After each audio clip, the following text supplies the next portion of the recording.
Welcome back to the joint subcommittee to study the consolidation and scheduling of general elections. Do we need to take attendance? Sir, Senator Servo, Here. Senator Deeds, Delegate Price, here. Delegate Bowling, here. Delegate Helmer, here. Delegate Bloxham, Delegate here. Ballard, here. Susan Beals, Honorable Lisa Lucas Burke, here. Honorable Jessica Schneider, here. David Levy, Tracy Howard, Senator Van Valkenburg. Here. Mr. Chair, you have a quorum. Great, thank you. The last meeting was kind of a broad overview. If you remember, for those of you who weren't here, we started with Brooks giving us a kind of constitutional and legal and historical overview. And if you weren't here, I think it'd be worth your time to look at Brooks's materials on it. And then we went and we had two political scientists kind of give us their broad pros, cons, things to consider about consolidating or not consolidating. Today's going to be, I think, a little bit shorter and a little bit more focused. Today's going to be about campaign finance law and about election law, and we're going to do it through two lawyers. One lawyer who has worked for the Democratic Party, one who's worked for the Republican Party. They're going to kind of do a similar thing, give us their things you should think about, pros, cons, type of thing. But this will be focused purely on election and finance law, as opposed to kind of a broader conversation, theoretical conversation. And so it looks like we have John Birkin on here first. I believe he is virtual, right? So John, why don't you just give us a brief introduction and then go into it. Excellent. Thank you, Senator. My name is John Birkin. I am a partner at the Elias Law Group, based in Washington, D.C., though I am a resident of the Commonwealth here in Arlington.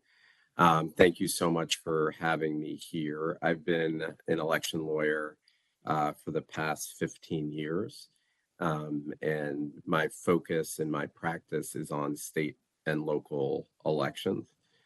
So I work for Democratic groups that help elect legislators, governors, attorneys general, in states that have elected secretaries of state. So a lot of my practice does focus on the intersection between state, non-federal, and then federal elections. And so I'm happy to answer any questions that come up on campaign finance and on election laws.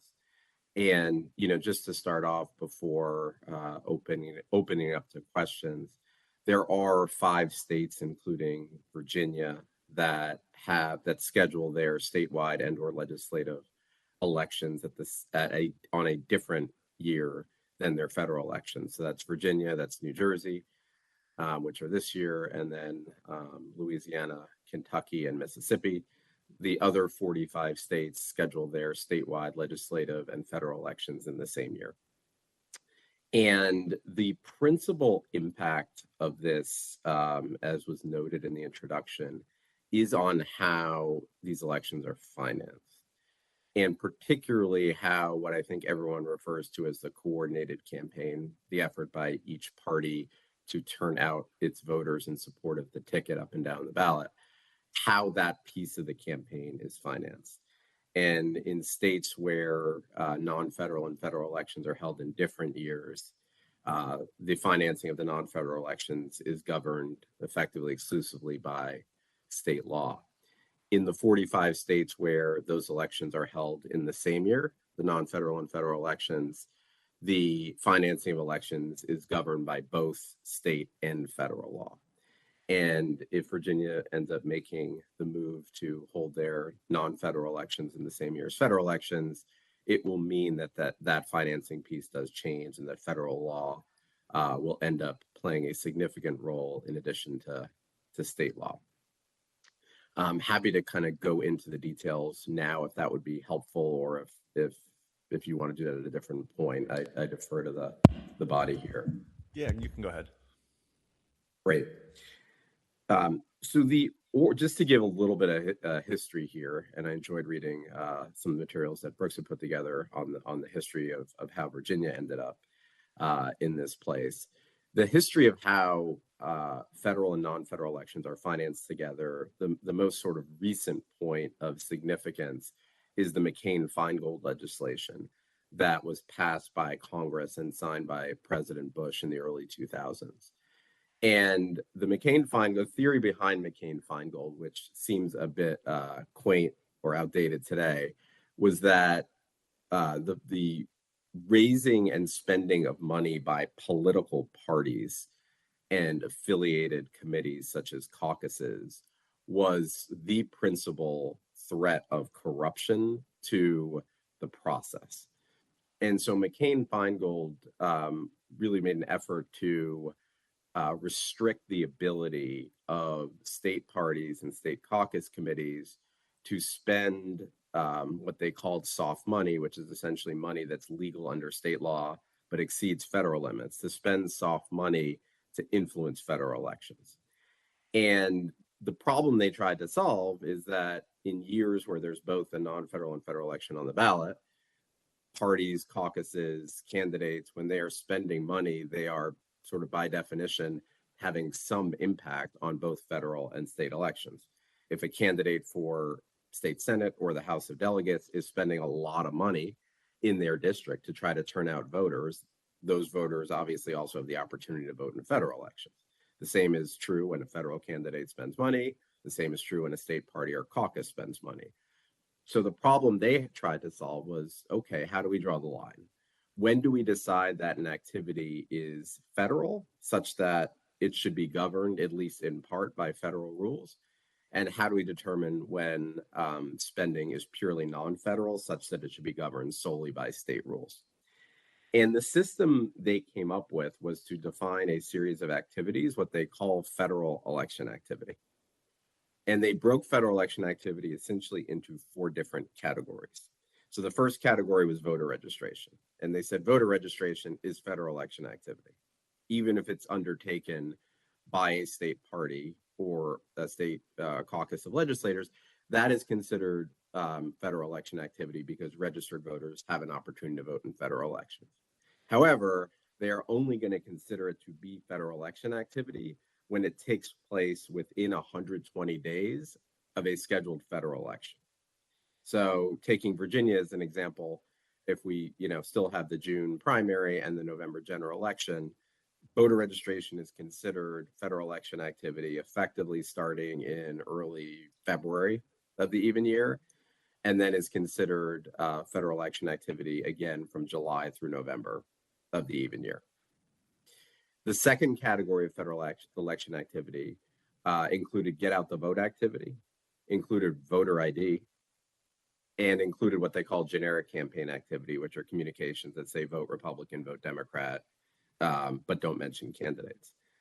And the McCain-Feingold law said that that type of activity is considered federal election activity starting in the year where there is a federal election at the filing deadline. So Virginia's filing deadline tends to be March. Sometimes I think it slips into early April. So from that filing deadline through the November general election in the even year, that activity is considered federal election activity. The third type of federal election activity are communications that promote, attack, support, or oppose a federal candidate. So even if you are a state candidate running for state office, if you say, vote for me, but also this federal candidate is really bad or really good in your communication, that is considered federal election activity. And then the last category of federal election activity is essentially the salary and benefits paid to staff who spend 25% or more of their time at the state party on activity in connection with a federal election or federal election activity. So those are the 4 categories of federal election activity. And what the Federal Election Commission put out rules trying to implement the statute. And they basically said that caucus committees, so House caucus, Senate caucus, associated with both parties, when they pay for federal election activity, they need to use funds that would comply with federal law. So obviously in Virginia, you can raise unlimited money into the caucus. You can raise money from corporations. You can raise money from labor treasury. There's no restrictions there. Under federal law, the analogous committees to caucuses can only raise $5,000 per year from individuals or federal PACs. So when a caucus committee spends money on federal election activity, the caucus committee essentially has to do an accounting to show that it has sufficient funds that would comply with federal law to finance the activity in question. That obviously would be a significant departure from current practice. The other main difference is that state parties, when they finance federal election activity, depending on the type of activity, either need to use all federal funds in their federal account or a mix of what's known as federal funds and Levin funds. And Levin funds are essentially the first $10,000 per year per source that go into a party committee's state account. So the parties would no longer be able to finance all of the non-federal coordinated campaign through the unlimited donations that they are able to do today. And then sort of the last relevant piece is actually for the state candidate committees. The feds largely left them unregulated here. The one exception is that when a state candidate committee finances an ad that promotes, supports, attacks, or opposes a federal candidate, that has to be paid for, again, with funds that would comply with federal law. So essentially, you'd have to look through your committee's account and see if you had enough contributions of $3,500 or less from individuals to finance that activity. The details here, as you can tell, are particularly complex, difficult to comprehend. And that is true in my experience, even for the professionals at state parties who do this year after year after year. In Virginia, the state parties sort of are able to largely elide this because they can spend non-federal dollars in the non-federal year, and then the federal year they have federal money.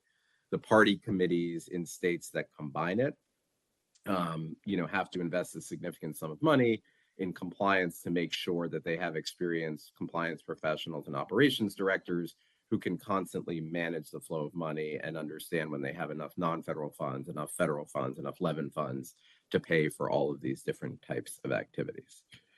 So I will stop here.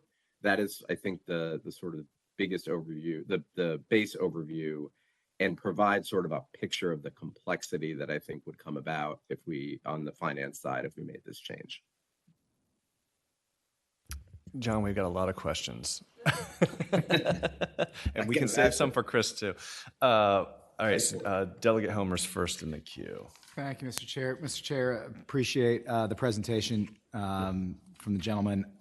I understand the legal change that would confront us if we move to the even years. I'm curious as to the practical impacts of that, because I just want to make sure I understand it right.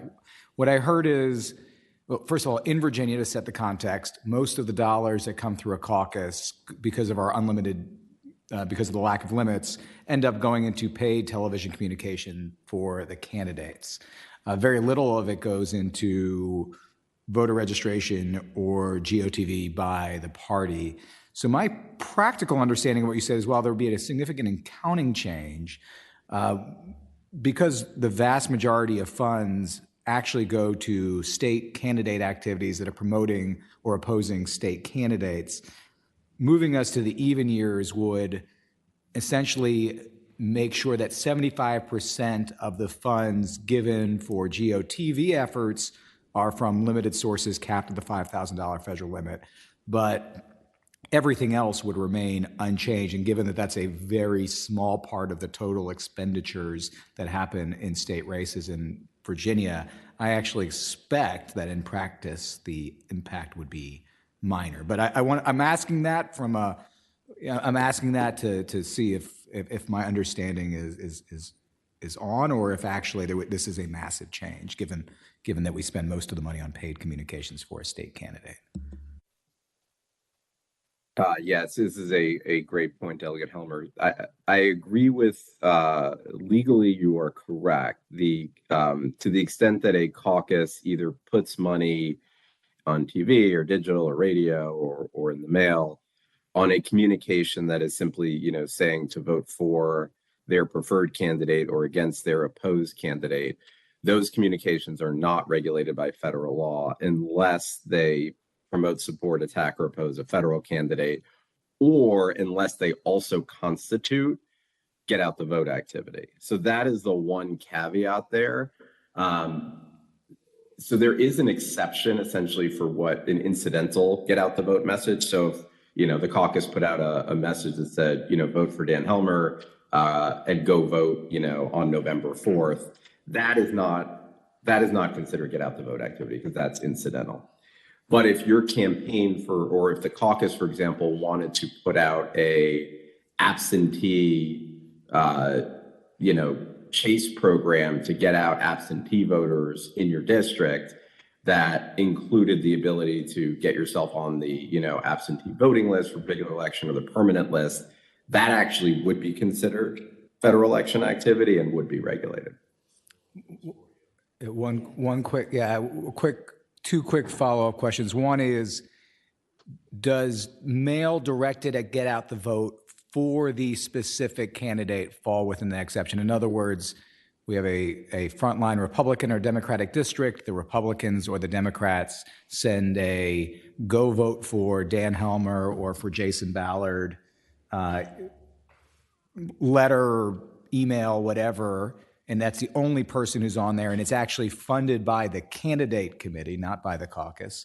Does that have an impact? And I have one more follow-up question. Yeah, so if it's funded by the candidate committee, that kind of mailer is not regulated by federal law at all. If it's funded by the caucus, we would have to, you send it to the lawyers, which I know is the favorite thing of all of you to do.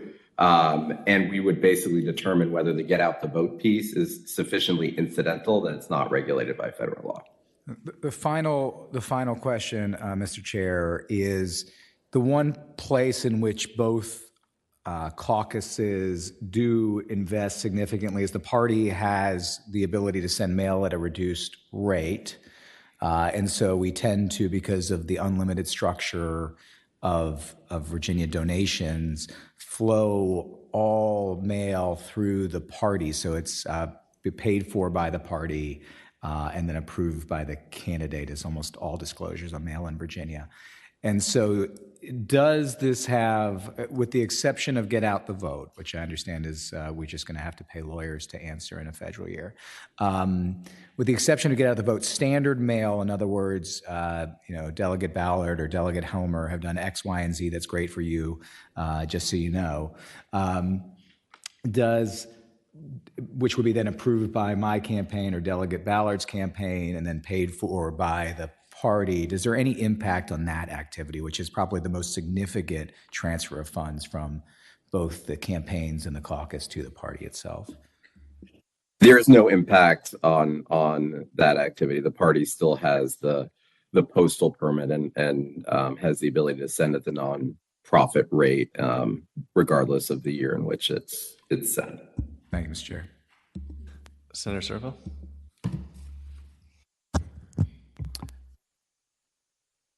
Thanks, Mr. Chairman. This presentation brings me back a bunch of memories of nightmares as being chairman of the Fairfax County Democratic Committee, where we had to live under these joint federal-state rules when I was about 16, 17 years ago. And so I had a whole series of questions about this. First of all, if we were to do this, do you foresee any changes we'd be required to make to code, aside from the fact that we have to change our reporting schedule? I mean, to align with the even year. I mean, are there any, because of these issues, are there any changes we'd have to make to Virginia law to comply? Or should make. Or should make, yeah. I don't think there are. On the campaign finance side, it is very common for states to have wildly different campaign finance regimes than the feds do. So there's really no need to change anything on the campaign finance code.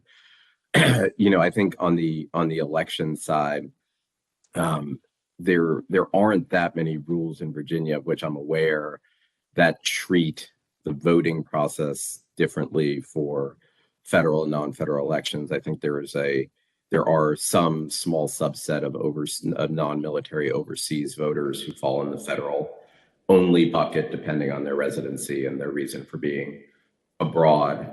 So you could have a circumstance in which you have sort of that narrow subset of voters who receive an absentee ballot or go to the polls and are issued a federal only ballot.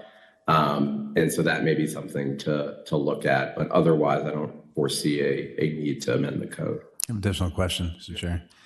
So one of the things that we often do in our campaigns, I think both sides do, Democrats and Republicans, is we put together a joint effort on the field side.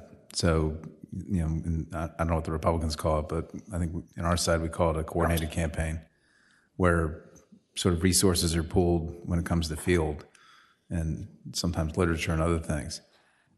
If we are running together with federal candidates, is that kind of activity prohibited, or is it solely a function of making sure you pay for it correctly?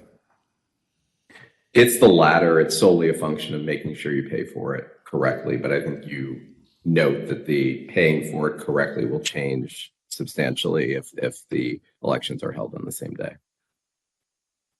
No question, Mr. Chair. Go for it. So,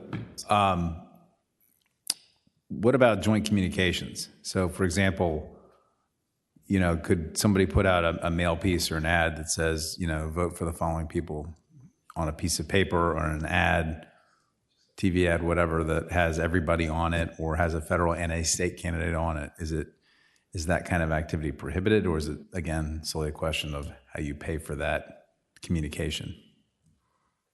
Yeah, so it does, on the federal side, there are certain activities that under current law, so stepping back for a second, under Virginia law, the party is obviously allowed to spend unlimited amounts of money in coordination with candidates and just report it as an in-kind contribution. Under current federal law, the party faces certain limits in terms of how much money it can spend on coordinated party expenditures with candidates. But then there are exceptions to those rules for certain types of communications, including what we call volunteer exempt mail, for slate cards, for certain hybrid advertisements. I will note too that there is currently a challenge being brought that is going to be heard by the U.S. Supreme Court next year, challenging the constitutionality of that limit. So by the time we get to next June, we may be potentially under a different set of laws. But there are going to be certain communications that mention federal candidates under current law, depending on the medium, that are not going to be permissible or are subject to coordinated party expenditure limit. Mr. Chairman. Yep. So additional question, and I was going to mention that Supreme Court case, but assuming for the sake of argument that we do have a continuing coordination ban,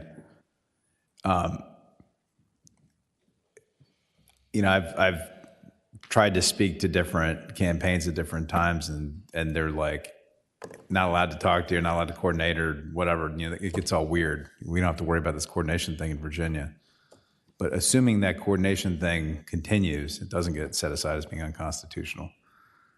Can you describe sort of how Virginia elected officials or, you know, coordinated campaign professionals, whatever, caucus, you know, the caucus staff, can you describe sort of how the current coordination rule restricts their ability to talk to federal campaigns about how they can work together on, you know, whether it's issues or GOTV activity or whatever? I'm trying to understand sort of how that works if we were to be all together, because there's things you can't talk about so that you can't spend unlimited amounts of soft money in a hard race.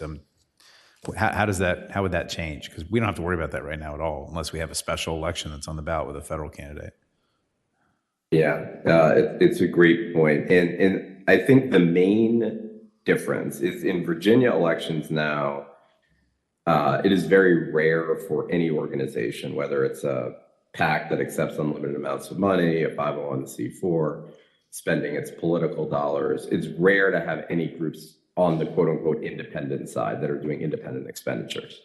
So you have sort of all the organizations on both sides that are interested in the election are all able to sit at one table and talk to one another because their subsequent expenditures can simply be reported as in-kind contributions.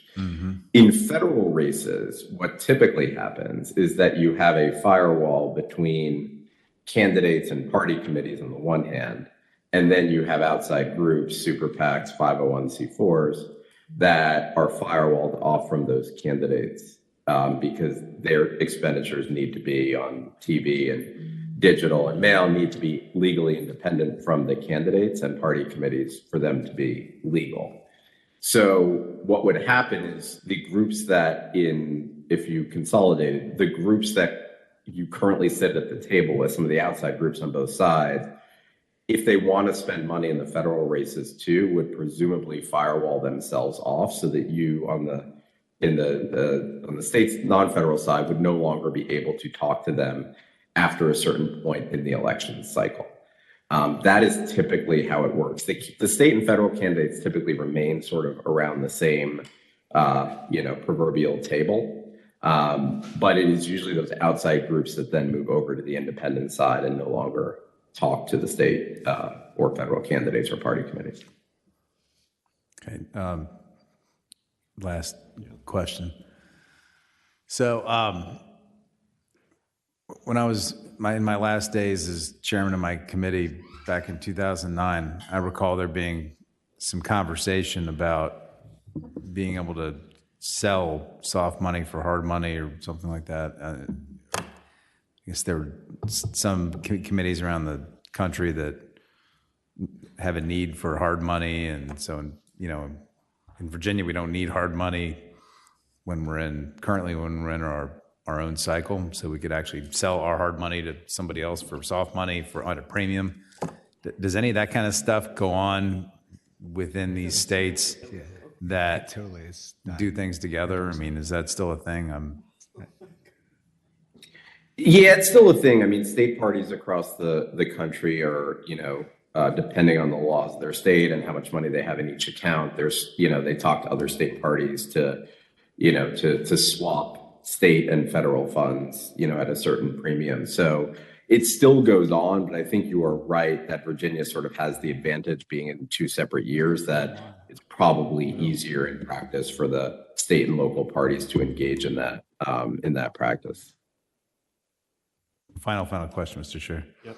The last one. So in states that have these, that do them at the same time, do any of the state legislative, either candidates or caucuses, do they have federal accounts so that they don't have to live under certain rules also? In other words, they have 2 accounts. They have a state account and a federal account because they know they're running in a federal year, so they have a federal account that they can, just as a practical matter. Does anybody do that? I have not seen caucus committees in general set up their own federal accounts. Federal law essentially acknowledges that caucus committees are primarily non-federal, and what they require when those caucus committees spend money on federal election activity is that they do this internal accounting and maintain those records so that if the FEC ever wanted to see them, they could do so. But in practice, I have not seen caucus committees set up their own federal accounts. Obviously, the party committees, the state party and the larger local party committees do, but the caucus committees, in my experience, have not. Thank you. Delegate Price. I hate this room. I would like to see. Okay. Thank you. So I had a question because I'm trying to make sure I understand the determining factor. Is the determining factor about the federal compliance the presence of a federal candidate in the activity or the activity happening within the same year that federal candidates are on the ballot? So for instance, if there was coordination between a state level candidate and a local level candidate, no federal candidate was involved, would it still be regulated? Let's say it was voter registration within that time frame. Would it still be regulated by federal law if a federal candidate was not included or involved, but they were on the ballot at that time? Yeah, so when a caucus committee or when a state or local political party spends money on those federal election activities within the window, like voter registration activity, they are still considered federal election activity, even if they do not refer to federal candidates in the communications. And so that is the piece that ends up being, I think, frustrating to some of the state or local parties or caucuses that say, look, we're actually only interested here in the state races, but the FEC rules say that if you are within the window and you are either a party committee or a caucus and you're spending dollars on those activities, we are going to treat them as federal, regardless of the absence or presence of or regardless of the absence of a mention of a federal candidate. Supervisor Schneider? Thank you. Thank you. So I think kind of in hand with that, I know in our locality, we do joint literature. And so is that going to then be disallowed on a federal or like on a federal election years then? Because we usually send out, our committee sends out a piece that has all of the elected or the people that will be on the ballot on one piece of mail to all of our constituents so that they can take that with them to the to the voting polls. So I think that that's sounding like we couldn't do that anymore. You would be able to do it, but you would have to, if you are a local party committee, there are two issues. One is you would have to use, if you are also promoting a federal candidate as part of that sample ballot or slate card or piece, you would have to use federal funds for that activity. In addition, if you spend above a certain threshold advocating for federal candidates, you will trigger the need to establish a federal account. And so what happens in a lot of states is that local party committees don't want to go through the compliance process of having to register with the FEC. And so they sort of arrange with the state party that the state party sends out those types of communications under the state party label. And that way that sort of avoids the need for the local parties to do it. But obviously there is some loss there, right? The local parties want to do it. It's a way to get their folks involved. There may be more trust between the voters and the local party committees. Getting the state party to do it may be hard when they're focused on other stuff. So it is sort of a source of, it's doable, but is often sort of a source of frustration. Delegate Homer?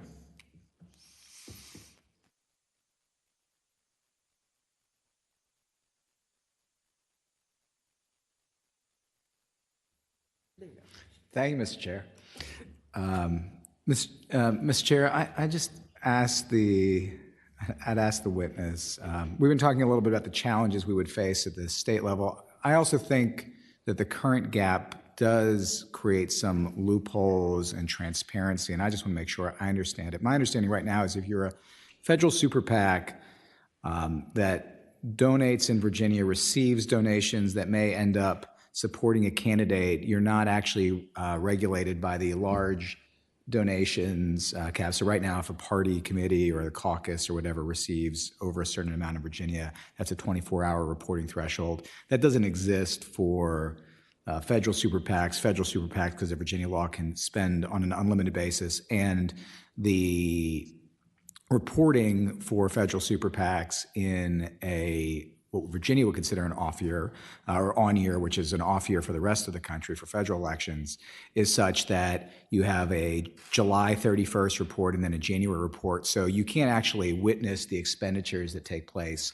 at a state level. I assume that if we shifted over to even year elections, federal super PAC expenditures would then align with our candidate timelines. Is my understanding right? Is essentially in the 45 other states that if federal super PACs are spending in state races, you would see those concomitant with a reporting period that's meant to align with election cycles.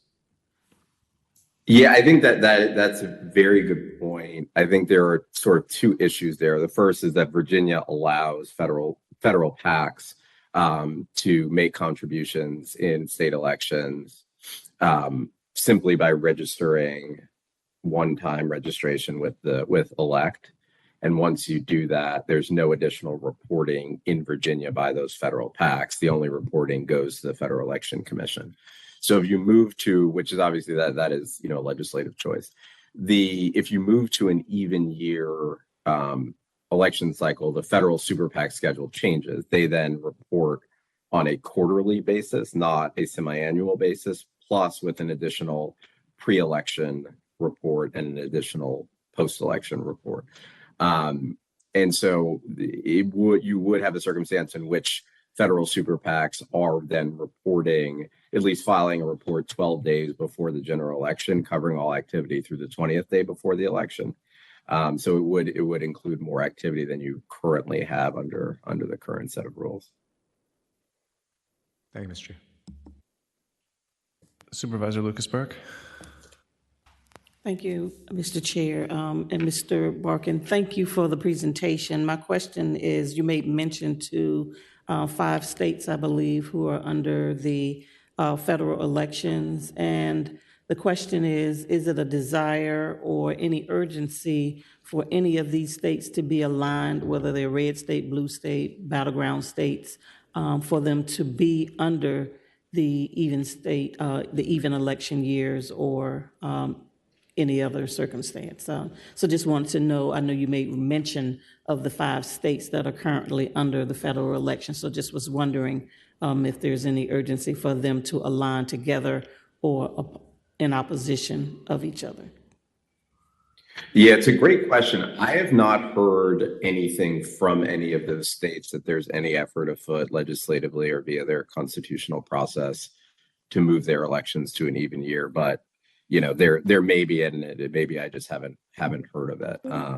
So in my 15 years doing this, I have not seen any state change their elections from odd to even or even to odd.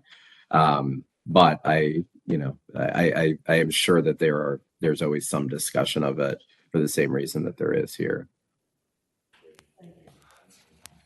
John, I'm going to ask you a couple questions, and then we're going to let you go and get Chris up here. Thank you for your time, by the way. Of course. My first question is kind of a comparative one. So, right, some states have more lenient campaign finance laws than the feds do, and then some have stricter, right? So if you think of I think like Montana might be an example of that. Do we see is there like and Chris, maybe this is for you too when you come up, like, is there a noticeable difference between how those types of states interface with the federal government, with the federal candidates? So like, Montana, where it's easier to raise into federal election than a state election, as opposed to, I don't know, Virginia, right? If we were to make a move, do we see like a fundamental difference in how elections are run in those 2 different scenarios, or do they end up kind of getting to a similar place functionally? It's a great question. You know, I think at some level, and I think Chris will agree, there is a desire among all those who participate in the political process to figure out ways to raise and spend money as efficiently and as effectively as possible. And so in states where the state law is more lenient than federal law, which is the vast majority, to be clear, Virginia is obviously on like one side of it. But there are, really only a handful of states where I would say it's stricter than federal law. So in the Virginias of the world, there is an effort to try to categorize activity as much as legally possible as being outside of the federal rules. And in states where the state law is stricter, there is an effort to try to categorize as much as possible as being preempted by federal rules. So there does end up being sort of that dynamic in both places. My second question is, one thing Delegate Helmer kind of got to this a little bit, but not maybe in the way I'm going to ask it, is how does super PACs change all of this? And I guess what I'm getting at is, maybe 10 years ago, you see a world if we were consolidating, people just being like, man, Virginia has no limits. We're going to shovel as much money as we can to Senator Van Valkenburg, because then Senator Van Valkenburg can spend all this unlimited money on field in Western Henrico County or on whatever in Western Henrico County, and that'll goose turnout. Whereas now you're in a world where, they can't coordinate technically, but we're in a world where we have entire campaigns outsourcing their field program to super PACs. How does that, has that changed anything at the states in the last 5 or so years, or has it not changed anything? Like, how has that impacted this interaction? Yeah, no, it's a great point, and I think goes back to when the beginning of my presentation, when we look back at McCain-Feingold and think it is quaint, the idea that the way in which you would, get around federal campaign finance laws to give money to state Senate candidates, and that was the concern back then because super PACs didn't exist. That would be the way to essentially get as much money into the system as possible. We really have not seen that in recent years because of the presence of super PACs.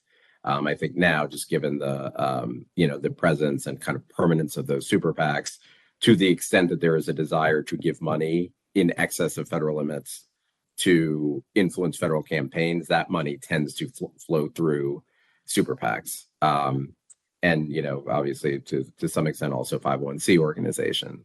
So I don't think we would see a circumstance in which there would be efforts to give more money to to state candidates to do that kind of work. I think in general, because they're used to it, that money would probably still flow to super PACs.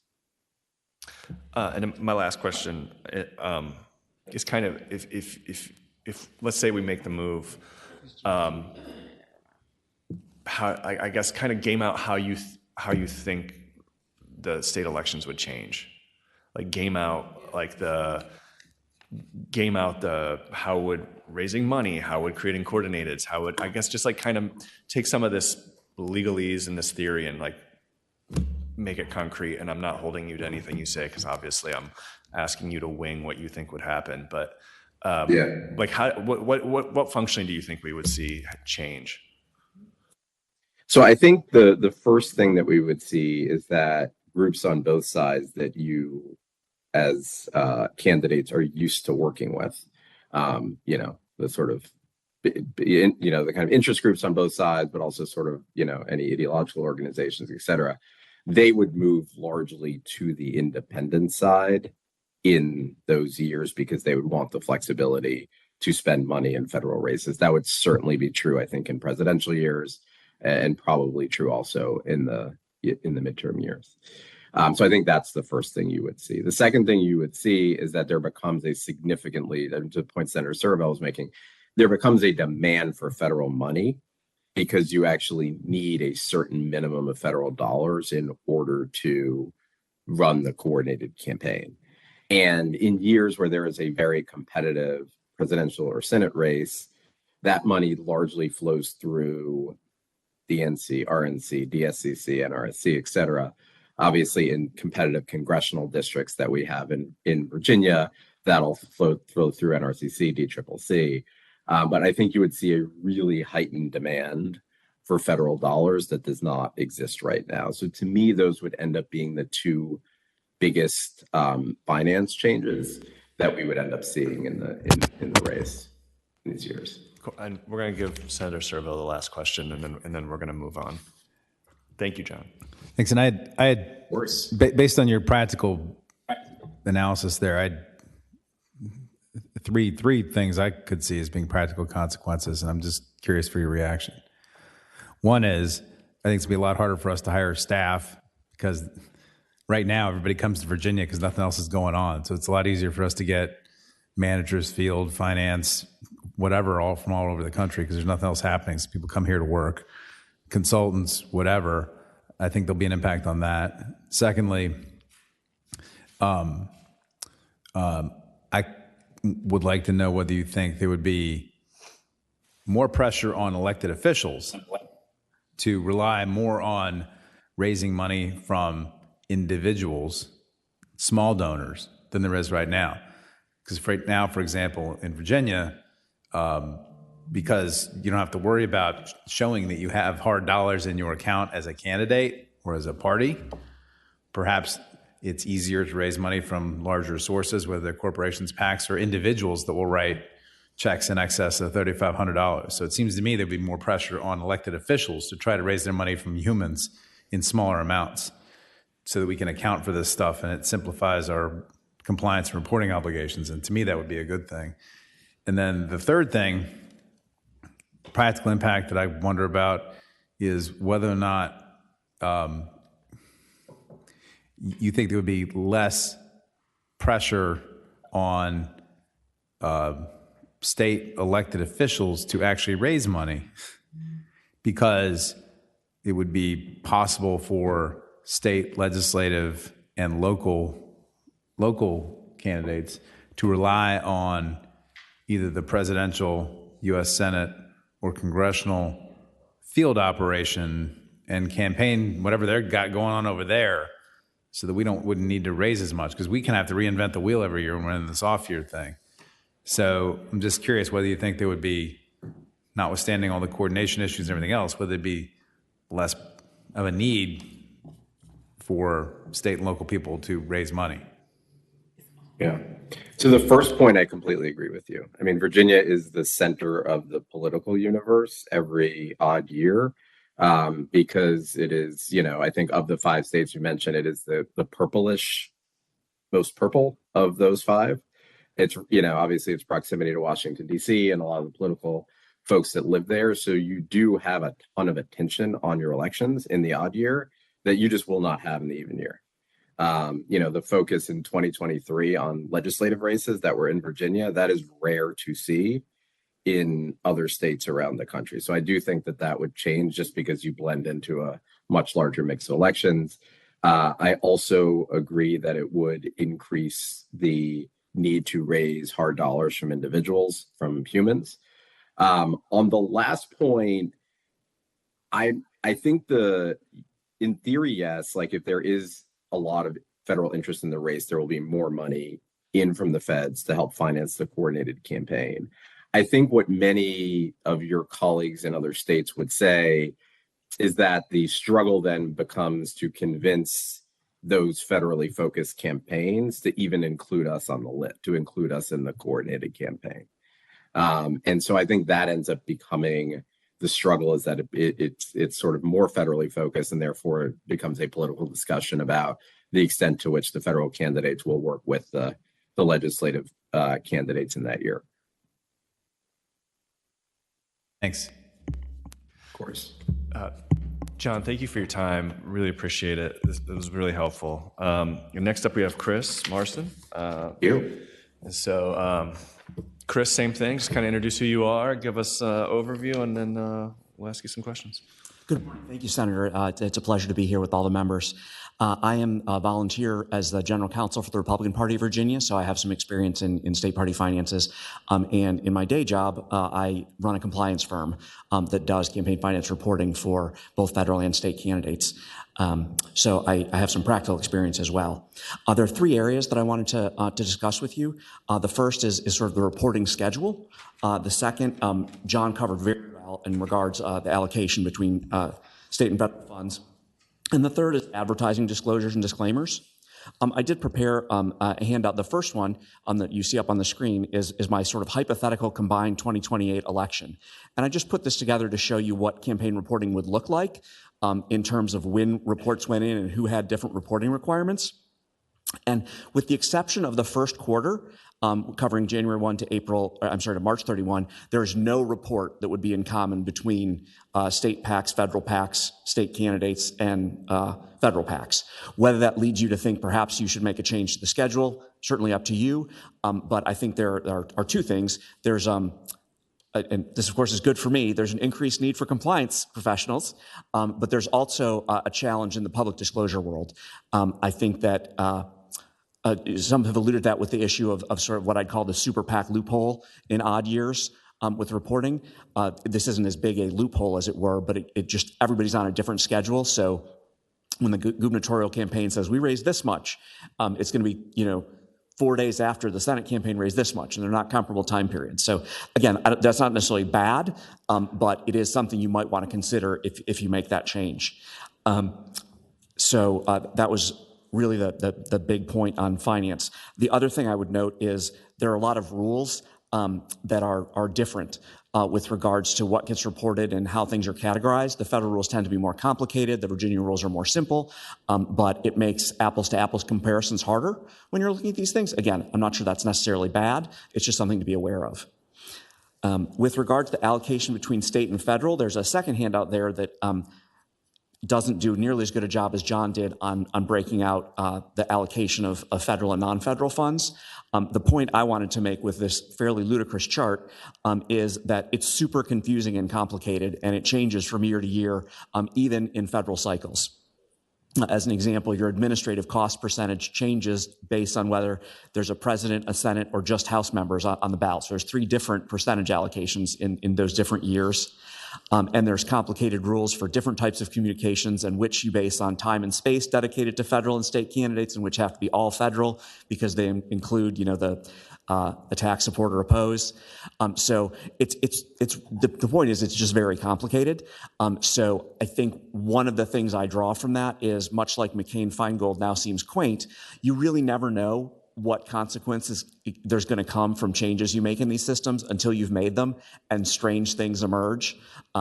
So, for example, the most recent in the federal sphere is we have this crazy combined candidate super PAC advertising, where you can do half the ad financed by a candidate and the other half by a super PAC that comes out of the NRCC, or this new thing where you use a joint fundraising committee at the federal level. As long as you ask for money at the end, you can pay for your ads out of a joint fundraising committee that has lots of money coming in from sources other than the candidate committee.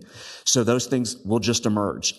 John and I get paid to come up with crazy theories like that will comply with the law and allow people to spend money more efficiently.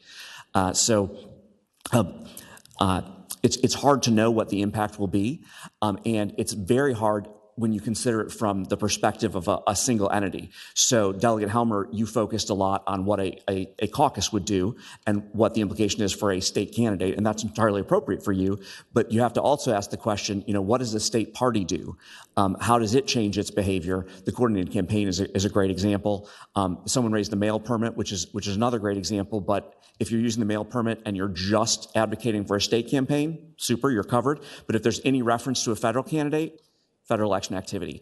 And as you all know, some years in Virginia, campaigns tend to be nationalized. We talk about national issues and national policymakers and say things about bad stuff in Washington. If we mention a federal candidate in doing that, changes the rules. So there's just a whole lot of detail, and it really is difficult to know exactly what the implications will be.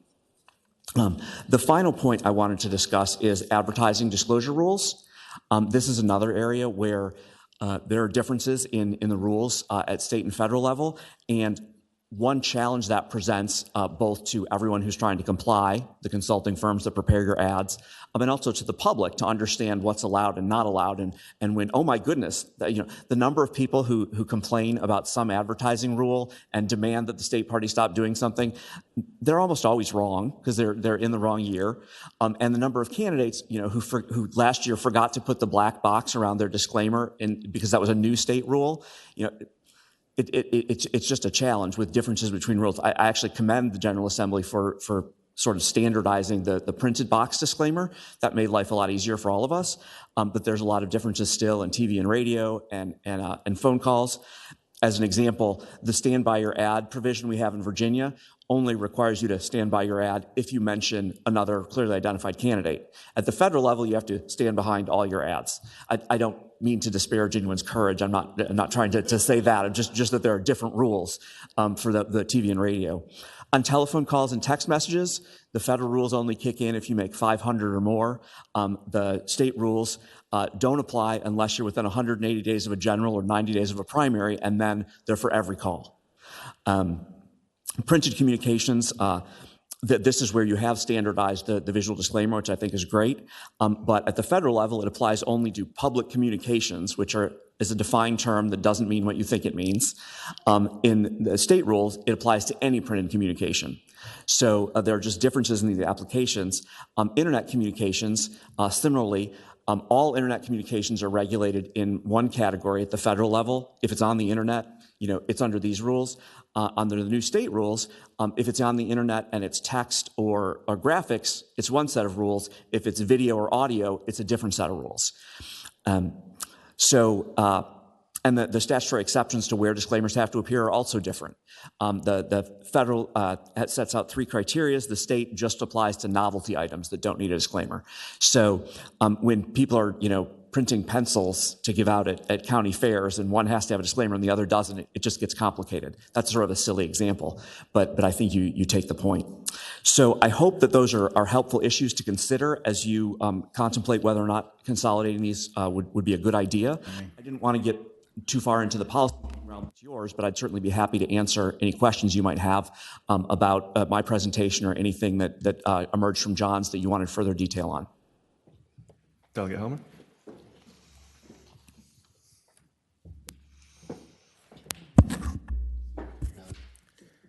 Thank you, Mr. Chair. Mr. Chair, really appreciated the presentation. Going back to the second slide in there about the difference in reporting timelines for the 45 states that aren't crazy, like the 5 of us who have every year elections, do they generally align? I can understand why our disclosures are different, and frankly, we just probably evolve faster than federal law does in positive ways. But the reporting schedule, I imagine we've just evolved organically over time for whatever reason. Do those 45 states generally align to federal reporting cycles, or are they also a mishmash of, sometimes when a governor reports their quarterly fundraising, it's actually a quarter, and sometimes it's a month or whatever it is? So I wouldn't be comfortable making a complete generalization. I'd say it's probably mixed about 50-50 with states that decided, let's just use the same schedule, and states that have their own schedule. And Mr. Chair, just follow, since you are a compliance professional and this is what you deal with, if we did go this pathway from a just disclose, do you think there are any advantages to not being on the federal timeline, or the federal rules sufficient in achieving the goals of seeing who donates, when they donate, who they donated to allow us from a timing perspective, where if we just followed those, we would be in a good place? Or are there actually really good policy reasons to maintain a separate reporting? They're closing loopholes or something like that. So the post-election and pre-election timelines, I think the difference between 8 days and 10 days out from the election is insignificant. It would be better to just align them. There are a few reports in Virginia that aren't at the federal level. For example, in the summer, Virginia has a July-August report due in September that the federal government doesn't have. They just do the full quarter on October 15th. How important that particular disclosure is, I'm not sure, but that would be about the only thing you would lose if you switched specifically to the federal schedule. Delegate Price? Thank you. I think my question is aligned to Delegate Helmer's, but with the allocation rules, when you're talking about the federal percentages depending upon who's on the November ballot and how the different types and rules. But is this sheet what other states who are on combined schedules have to deal with? So is it just shocking to a Virginian, but it's not shocking to other folks? So is it something that we could get used to over time? This is certainly, this is exclusively, federal, so it applies everywhere that has those combined elections now, and different states adapt to it in different ways. Some have strong parties, some have weak parties, but the same rules would apply. Senator Servo? Yeah. I had 2 questions. One is, I see on your reporting chart, your first one, you've got federal parties, PACs. My recollection is that, again, when I ran my committee years ago, that we reported monthly. The Fairfax County Democratic Committee reported every month to the feds. Is that right? And I guess that would be a new thing if any other local committees around the state wanted to set up federal accounts. So technically, there's a quarterly option and a monthly option. If you participate if you make any expenditures that constitute federal election activity in an on year, you have to do monthly. So you might do quarterly in the off year and monthly in the on year, or if you had very limited federal activity and didn't do FEA, you could still do quarterly in the on year. That was sort of too much complexity to add. I thought 5 mountains was enough. Okay, thanks. And then second question. I couldn't quite tell from your presentation on your advertising disclosure stuff, but do you think there'd be value in aligning any of the differences between the state and federal, or I'm trying to understand if you think there'd be a need for maybe law changes in there to make them the same so we avoid confusion and problems? And I think it would be prudent to do that. I think to the extent citizens want to be involved in the election process and want to understand the rules and know when someone's breaking them and not, it's much easier to have one set of rules. And the same, of course, applies to the folks producing the ads and the compliance folks advising them. So if I were emperor for a day, I would certainly make them the same. sorry, one last question. Yep. I know you got to watch Mr. Burkhan be in the hot seat for how long that was, and answer all these questions. Did you have any sort of alternative perspective on anything that he said as a Republican leaning, advisor as compared to what he said? I'm trying to understand if there's any partisan differences on this stuff. With respect to the campaign finance and advertising rules, there's not a lot of difference between the parties. We both have the same incentive to adapt to whatever rules there are and create whatever efficiencies we can to maximize the power of the dollars we raise and the campaigns we run. So I don't really see that there's a partisan angle to this. Obviously, there's sometimes policy differences with regards to levels of disclosure and super PACs are good or bad. But in terms of the rule set, we both deal with the same rule set and have to adapt to it in the same way. So I really don't see any areas of disagreement I would have with John. Okay, thanks. Delegate Price? Thank you. So I'm going to widen that then.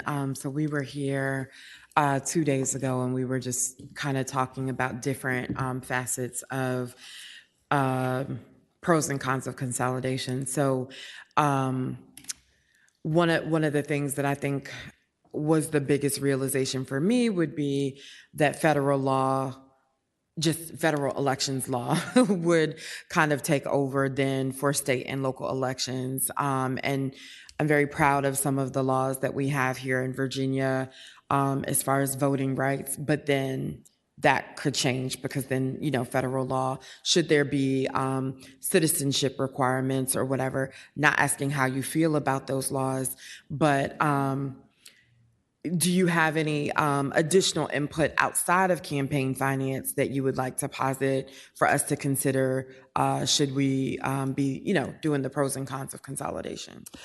With respect to the specific issue you raise about sort of federal law trumping things, there are states that manage to maintain a distinction between state and federal elections on the same day. It's complicated and a little unpleasant. Arizona, for example, had made efforts to have a citizenship requirement. They knew they couldn't apply that to federal elections. So if you want a ballot that includes state offices, you have to prove citizenship. If you don't, you just get the federal ballot. That's complicated to administer and is a pain for election officials. But to the extent that it's important for a particular state to maintain a particular policy about some issue, it's not necessarily the case that federal law will stop you from doing something with respect to your state elections. There are certainly some requirements, but those generally already apply the National Voter Registration Act. I think there's a blackout window for removing or canceling registrations. Under federal law, it's a 90-day window. Under state law, it's a 60-day window. Whether those 30 days are changing America, I couldn't say, but that would obviously change because we'd be all federal elections at that point. So that blackout window would change. But I think that's a fairly small detail compared to some significant policy changes that you could maintain a difference on. I think you probably have an incentive not to, simply because of the complications. So that's something to consider. You'd probably be under pressure to say, no, we should have the same rules for everybody and everything. So it might be difficult to maintain a separate state policy on some things, but it's certainly something worth thinking about. I also would say with regard to the Virginia Voting Rights Act, that those requirements would remain, despite there being differences with federal law. The pre-clearance by the Attorney General, polling places, things like that. Those are all policies that would not be affected by consolidation. Chris, so if you look at a state kind of like Virginia, but that's on an even year, and by kind of like Virginia, I essentially mean, kind of unlimited raising or such high limits that it's functionally unlimited, coordination rules, whatever. As a state like that in an even year, what do you see? I guess what's the comparison on state level spending, right? So like if you take, in Virginia in 23, I think the most expensive Senate races were like between 10 and $15 million, and the most expensive House races were probably 5 to 8, right? If you were to transplant those elections into the 22 cycle, say, rather than the 23 cycle, what does that look? Does the delta go? I guess I'm asking, does it go down? Right? Does it go from a $10 to $15 million race to a 5 to 10 or 1 to 5? And does the House race go from 5 to 7 to? Does that functionally change, or does it functionally stay the same? So I think probably in the aggregate it would go down a little, but there are sufficient other external factors that account for how much gets spent in a race besides the rules. So, for example, Morgan Griffith is going to be reelected. We all know that. It's just going to happen. Chris Obenshain represents a district inside the 9th that is very, very competitive and won't have the same outcome as Morgan Griffith's race. So when you're in a situation like that, Morgan Griffith doesn't have to spend very much money. Chris Obenshain does. So that's not going to change. Competitive seats are competitive seats. Where there's federal overlap with state competitive seats, there might be less in the aggregate, but you still have a lot of pressure to spend. Additionally, you have the complication of competing for the same scarce resources with regard to television and radio advertising. It's a perennial complaint everywhere, not just here, that, the election's coming, it's all politics on TV. It will continue to be all politics on TV. Maybe there'll be more, maybe less, but it'll be different people. And you're all competing for those resources. And to the extent that you can't get enough ad time to meet your objectives, you have to do other things to turn out votes. So which strategies are more expensive and less expensive? Which alternate strategy do you pick? Can you do straight to cable TV instead of just doing broadcast? And there's so many factors that go into that. It's really difficult to know exactly how it would change, and it's hard to find a real comparator that you can say is sufficiently similar that you could predict the outcome. Yeah, which raises a second question. That's interesting, right? Because if you're if you're Delegate Obenshain, you're going to have to carry the TV advertising to juice turnout in an even year, because your congressman is not going to need to do that work. If you're in the Richmond suburb, your race might become less expensive because you are going to probably have a congressperson that's in a competitive seat that's going to be spending some of that money, right? And that's going to crowd out the pie, which raises the question I don't think we've talked about. We're talking about the federal versus state and that interplay. I mean, do states even splice that out? So like Chris Obenshain's like, I don't want federal limits. I want I want this to be all state run, because then I can get unlimited amount of money for me.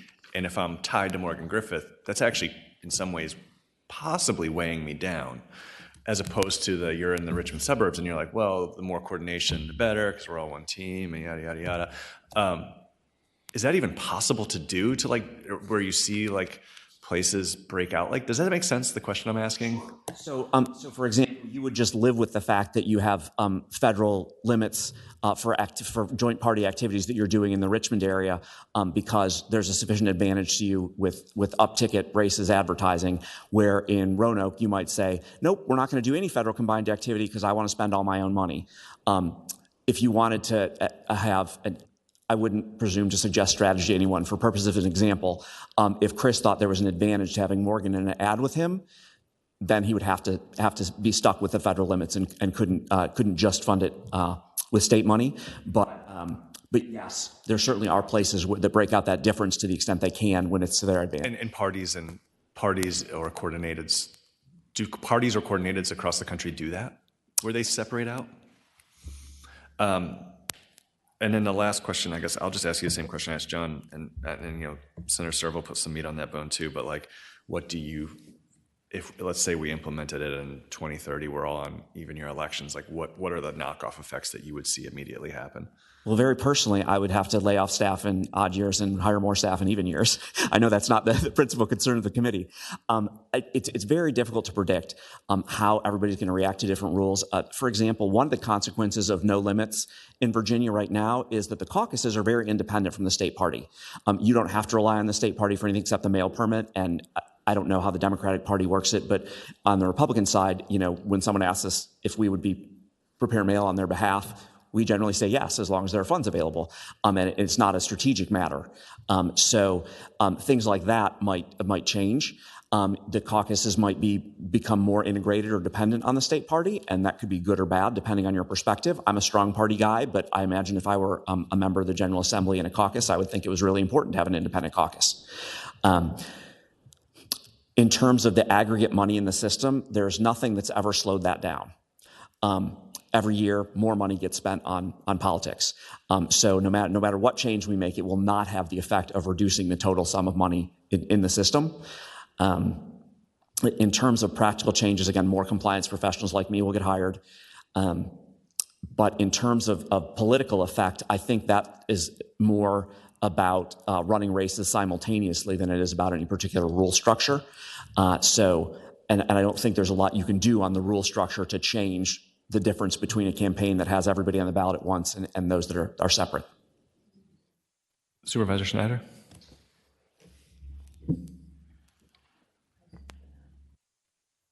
Thank you. Sorry. So,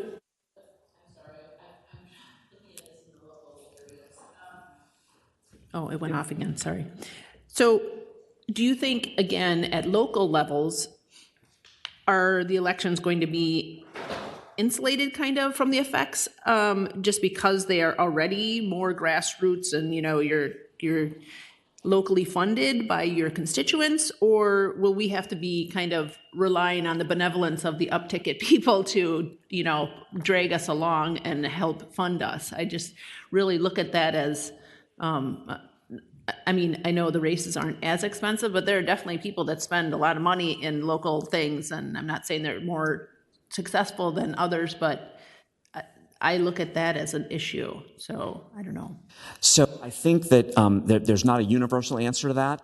If you're a member of a board of supervisors in Highland County with 4,000 people, it's not going to change your life. You're going to do the same things to turn out the 1,000 of them that are your friends to vote for you. If you're a supervisor in Fairfax County, where your district is 115,000, that's a vague recollection. I think it's somewhere around there.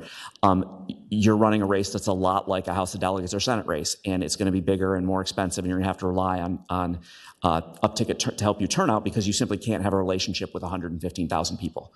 Where that break point is in terms of size of district, I'm not 100% sure. So I think the effect will vary, but I would anticipate that local candidates, particularly in large jurisdictions, would have less control over their fate in a consolidated election than they do today.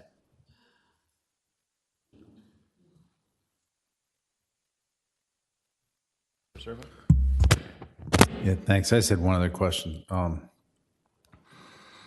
We periodically have, or I guess annually, have people that introduce legislation to put limits on our state level contributions. Not only limits, but also limit who we can take money from. And those have historically been shot down, most usually in committee. But I'm just curious if were that to happen and we were to align, what the net effect of that would be. Because when I've spoken to other people from other states, they've told me that operate in the state legislative environment that, they have all these limits and they raise this little amount of money, but all the big money goes to these outside groups that ends up running all their campaigns, and they lose complete control over how their campaigns operate because there's all these third parties that end up doing all the activity because they can't because of the limits. And I'm just curious whether this moving from odd to even has any interplay with that. Because, we can't foresee the future entirely, right? I think it does make a difference. Right now, there's no incentive for anybody to make an independent expenditure in an odd year. I can either give you the money or I can call you and say, how do you want me to spend this money to most benefit you? And we can just do that for all types of activity, whether it's TV or grassroots or anything else. If you're limited, I can't give you that money or talk to you about it for certain types of expenditures in an odd-numbered year, assuming that there's also a coordination ban in place with the limits. I just assume apply both rules. Then I think that the chances of, particularly in a competitive race, an outside third-party group or a party that wasn't allowed to coordinate fully would wind up spending and doing a lot of it in the district outside the candidate's control. I do want to briefly mention that coordination does not have its ordinary meaning. Coordination doesn't mean you can't coordinate. What's prohibited are coordinated communications. So there's a category of public communications, which is mostly TV, broadcast, big advertising, and you can't coordinate on those activities. You can't coordinate on get up and vote, canvassing, things like that. So people sometimes misunderstand the extent of the coordination rules. Not to say they're not very significant, they are, but there are still some activities that aren't subject to the prohibition on coordinated communications. Follow up to that real Thanks. quick. I assume maybe not, but I assume election lawyers would tell all those groups to form a different organization and put money in it so that you could still coordinate with the state officials and essentially have two organizations working on two separate elections. Would that end up happening? So if we adopted the source limitations and amount limitations and source prohibitions from federal law, but not the coordination ban, then yes, 100% that would happen. Delegate Helmer? Thank you, Mr. Chair. Mr. Chair, I just wanted to, having listened to both testimonies and understanding the nuances of these pieces, I just want to zoom up for a second. And I think what I'm hearing is that if we were to shift to even year elections, the practical implications would be there were some tactical changes in how we run campaigns. I imagine we didn't specifically speak to this, but to your point about coordination, we would have state house races or state senate races at times that had a what they call a red box, right? A public declaration of, I would really like you to put this on TV for me, which you would have done before by sitting at the table and just telling your partners that, and now you put it on the website. And we would have to think about our accounting in terms of what is a sub $5,000 donation or a sub $3,500 donation and what is not. And in some cases, what is a federally permissible donation in terms of the source of that donation. But in practice, in 45 states, there are state houses and state senates that are at risk of flipping for either party. And there are county boards or town councils that are at risk of flipping for either party that are incredibly important. And in those states, the funding mechanisms to fund those races find a way to get there so that you run effective coordinated campaigns. And in practice, for those of us sitting here, for those who run for elected office now or in the future, the reality would be that you would find a stasis within the rules that would allow you to route effective local or state or federal campaigns within those rules, and the net amount of money would probably be similar to it is today, and what would be different is essentially how you account for how you spend your time and you spend your money and the rules by which you follow. But a supervisor candidate who wants to win in their district, it'll look a little bit different, but they will probably run a effective campaign based on their skills as a candidate and based on following the rules. That looks slightly different than it does to them as a state candidate, but in practice allows them to run an effective campaign. Is that a fair? I'm trying not to be too de minimis about it, but I actually think that is what I'm hearing as a result of the testimony today. I think as a general proposition, that's true. I think there are cases on the margin that might not be. One of the things that I like about Virginia's political system is it's super easy to run. There's not a high barrier to entry, so anybody can be a candidate. That might be a slight exaggeration, but at the federal level, you're not getting in unless you've. It's how I got here. That's right. So I think at the margin, you might have people who say, you know what, this thing is just way too complicated. My brother-in-law, the accountant, can't figure it out. There's no way I can. I'm not going to do it. Whether that's the most pressing concern in your decisions, I don't know. But that's the only case I can see from your example where I think that would be a significant difference that the reality that politicians adapt to the environment they're in would not overcome. Mr. Chair, even though on issues like ballot access, right? I mean, we're not fundamentally saying that you need more signatures or anything. I mean, even on that level, it's still gonna be relatively easy to access the I agree with you regard to ballot access not changing. I guess I would compare it, and when I tell candidates this, when they hire me, they kind of freak out. So you're entering a regulated industry. You're a small business and you're entering a highly regulated industry, and that's a pain. There's a lot of stuff you have to comply with. I don't have that conversation with state candidates nearly as often as I have it with federal candidates, simply because the regulations are just not that difficult to deal with. But by and large, I would agree. And to follow on to that, essentially, assuming we didn't change much about that from a state perspective, the only increased regulatory burden would be to the extent that you as a candidate wanted to integrate within a federal election cycle. And reality is most of the time that wouldn't be you, right? Like, unless I guess you're paying for your own TV ad and you want Mark Warner or Morgan Griffith in it, right? Which I think functionally most candidates don't want that anyway. No offense to either one of them. They're great people. But, right, I mean, but otherwise, if you're talking about coordinated campaigns, if you're talking about mail issues, you're really talking about the state party evolving and having to change, or the caucuses maybe, more than you're talking about an individual candidate who's probably not raising more than the federal max donation anyway most of the time, right? I think that's fair. The only question I would have is whether the cost of a local campaign goes up simply because of the competition with the other races on the ballot, and that's difficult to predict. Delegate Livia Bowling? Thank you. Maybe it's on. Okay, thank you. Mr. Chair, a question for our presenter.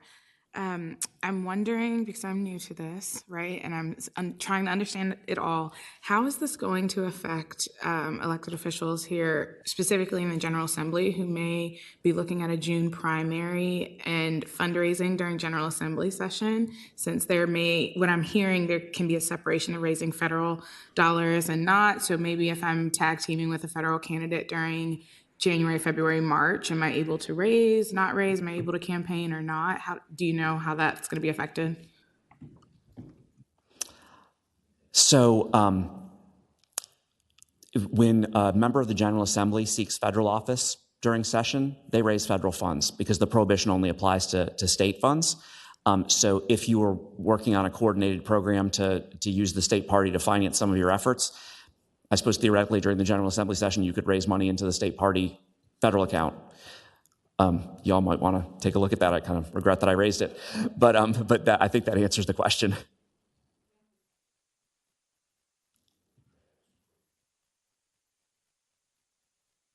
I think that's it. Chris, thank you so much for your time. Thank you. Really appreciate you doing this. Want to just shout out to Delegate Bloxham and David Levy. We're online, so thank you guys for being online. Our next meeting is August 20th. I think, Brooks, is that the one that's about funding or the one that's about admin? I can't remember off the top of my head. I believe that's the one about the budget and then funding, yeah. Okay, so on the 20th, we're going to be talking to Senate Finance House of Propes, the registrars, Department of Elections, and we're going to be talking about money and how election administration and funding works. And How much then money we'd save? we're not going to prejudice the testimony, Senator Serville. Delegate Price. Yeah, I just, I know that our other meeting got some folks interested and there was some news generated on that. I do just kind of want to give a caveat to folks that might be watching, and maybe there's an additional presentation that we might have at a future meeting. Most of our conversation today was from an elected official perspective, a candidate perspective for compliance. I think there's also another side of this conversation that would be transparency for the public to know what it is that we're doing, or impact on, I think we touched on it a little bit 2 days ago, but like, how would this impact the voters? And I think that we just need to bring that back to the forefront in some of our conversations, and looking forward to hearing more on that. Yeah, great. Thank you. That's to come for sure.